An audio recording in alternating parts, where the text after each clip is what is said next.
Hi everyone, today I'm going to be reviewing Real Housewives of Atlanta Season 8, The Reunion Part 3. Now, wasn't much going on this video, so we're just going to start off with Cynthia downplaying her relationship with Kenya.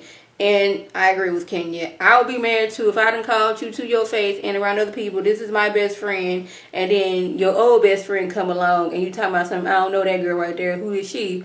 Who that woman, Harpo? I would be mad too. So it's all about communication, and Cynthia, she agrees that she should have handled things differently. She should have not said that I'm just getting to know Kenya. It's a simple, we're friends, we're close, but we're not best friends close. Because people, you can know some, you can be friends with somebody for years and not get to best friend status, and you can know somebody a short time and like y'all click and y'all best friends. And that's how it was with her and Nene. They clicked off the spot. They was best friends. Her and Kenya, they're building their relationship. They hadn't had as much time together as her and Nene. Not saying they couldn't become best friends. It's like she wasn't as close to Kenya. Yeah, they were cool and they were close, but not as close as her and Nene. And it's all about communication. If she had just said that, like, yes, we're good friends, but we are not best friends, and I think everything would have been fine. With the whole fact we're getting to know each other after like knowing each other for what, like 5 years. So now we're getting to know each other, like not 5 years but like 3 years, and now we're getting to know each other.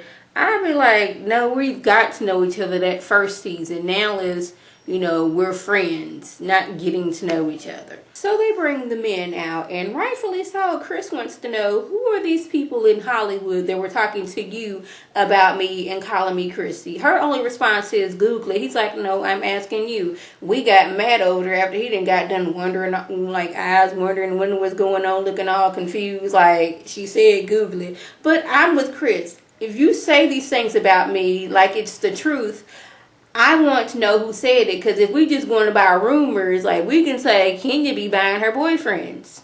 That's been in blogs. They even somewhat talked about it on the show.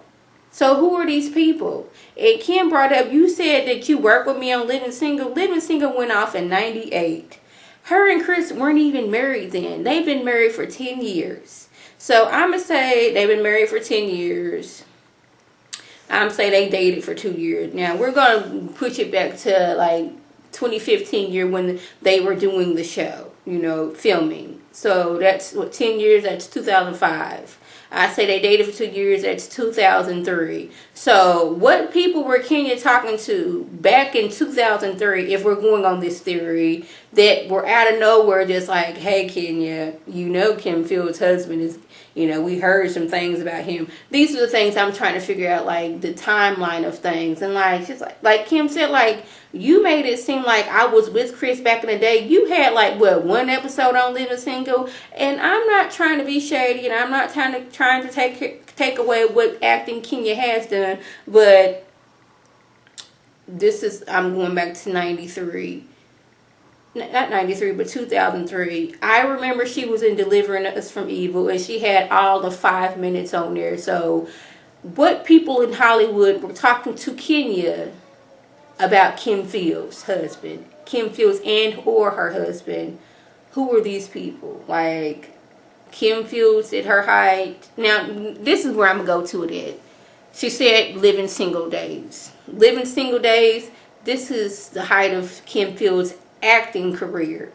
So you mean to tell us that back then somebody in Hollywood was speaking to Kenya, a relatively unknown actress, about a well-known actress? This is what's happening. See, I'm trying to figure out how these things work, but we didn't get an apology. Let me rephrase that. We got a half-assed apology from Kenya.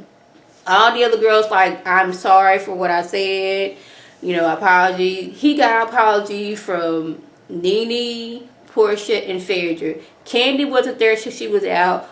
Not Portia, but Cynthia, she didn't have anything to do with it, and Sheree didn't have anything to do with it. The only person who hasn't apologized is Kenya, and Chris was like, well, yes, because Kenya is a horrible person. So this is when she gives this half-ass apology. I'm sorry if you took it that way. So when you got to put that if in there, you're not apologizing. You're really not. If you really mean it, like, I'm sorry that I said that. Not, I'm sorry if you felt I said something about you. No, it's not you. I felt you said something. You said something about me. And the fact that you can't apologize says a lot. And I was so, like, I was so mad 'cause I was like, he went on to say, you know, he's been in the theater and, like, he has gay friends, male and female. And he's sorry if that hurt them. You know, the way all this turned about and everything.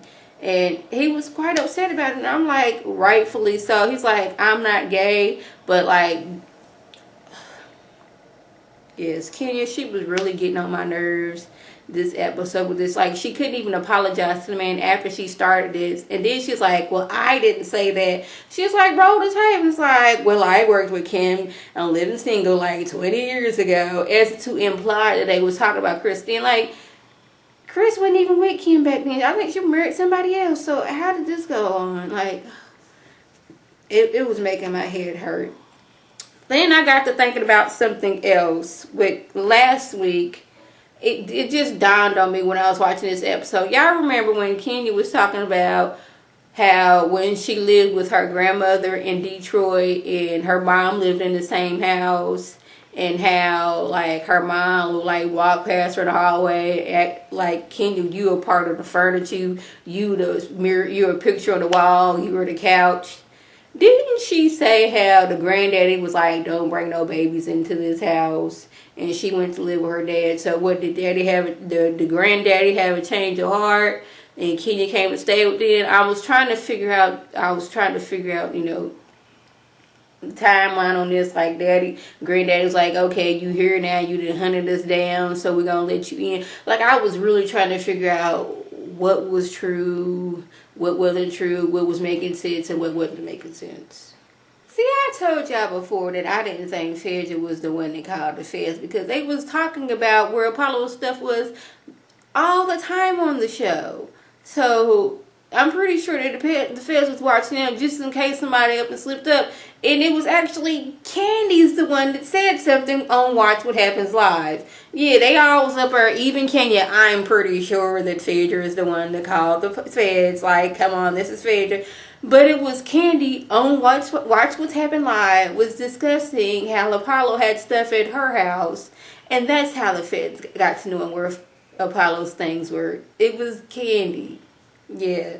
See, I knew the feds was watching the show. They want their money so they can give their people, you know, their restitution. And it was KANDI that was talking about it, and that's how the feds found out.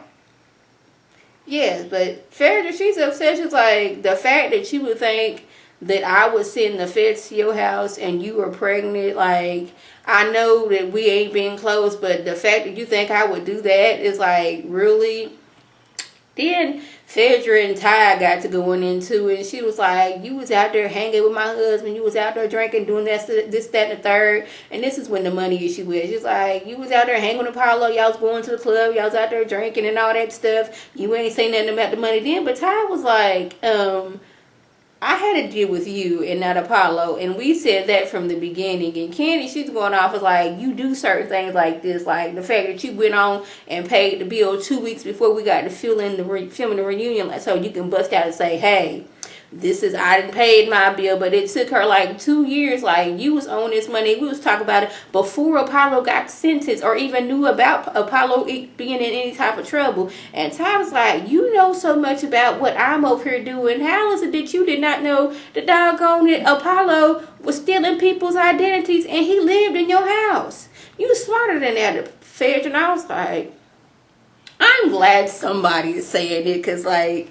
it's like nobody's trying to say, hey, Phaedra, how did you not know that your husband was a thief, was stealing people's identity? Like, he said he had an office. What exactly did he do at his office? It's like things like, you had to have known that Apollo was up to some kind of thing, because there's no way in the world that he could be doing that and you not know nothing.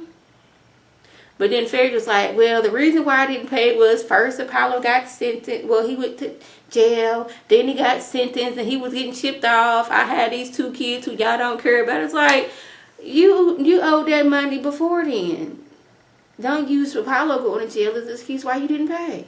So Portia was in yet another fight. She getting in a fight with some like her assistant in the alleyway after the party that Phaedra's Christmas party. We got her yelling at some girl running down the street. We got doggone, what's his name, Dwight in there running, telling that, talking about something. Yeah, here's Portia's hat right here. Yeah, she was up there rocking some girl's head out in the alley. So now the girl is on edge. And now Needy was like, see, this is the thing I was talking about, Portia, and like how she's acting now. Like, Portia, you cannot be putting your hands on people. But Portia like, didn't you choke somebody? Needy was like, was there a video of me choking somebody? See, I'm smart enough to know if I'm going to fight somebody, I'm not going to do it in front of the camera. And I was like, oh, so since there's no video evidence of it, you didn't do it? So now this is when Kenya gets her platform so she can feel like, see, I've been telling you for years that Portia is a violent person. But these are separate, isolated incidents.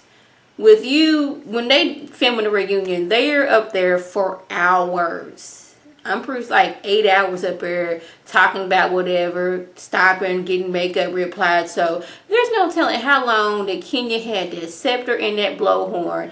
And when Portia stood up to say something, Kenya was basically like inviting the tail whooping that she got, because she was like, basically do something, and Portia did it. Now, this whole little fight with Portia and Cynthia, Portia stood up, got in Cynthia's face. Cynthia kicked her. So it was basically, you know, mutual combat. Now, this fight in the alley, I don't know what caused her to go off on that girl. But Portia did say, what I did, yes, I'm wrong, and I regret what happened, and I'm going into counseling, anger management. Phaedra's like, yes, y'all talk about that, but she is in anger management counseling last night. But y'all know how Kenya is. She is still talking about how Portia drug her across the floor like 2 reunions ago. So she's going to continue using this as a platform. As Portia, she is this very unstable and violent person. But Kenya, I'm going to say this.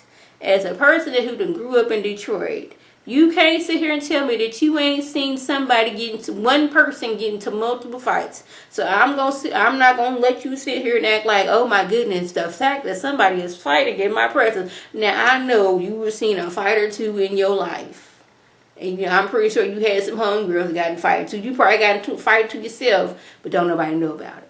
So that was basically the gist went on. If I left anything out, by all means leave a comment or video response. And like always, I want to thank my subscribers and the people who watch my videos. I want you to like this video, comment, and subscribe. And share this video with your friends on Facebook, Twitter, Instagram, and here on YouTube. This is Lady T signing off. Have a good one.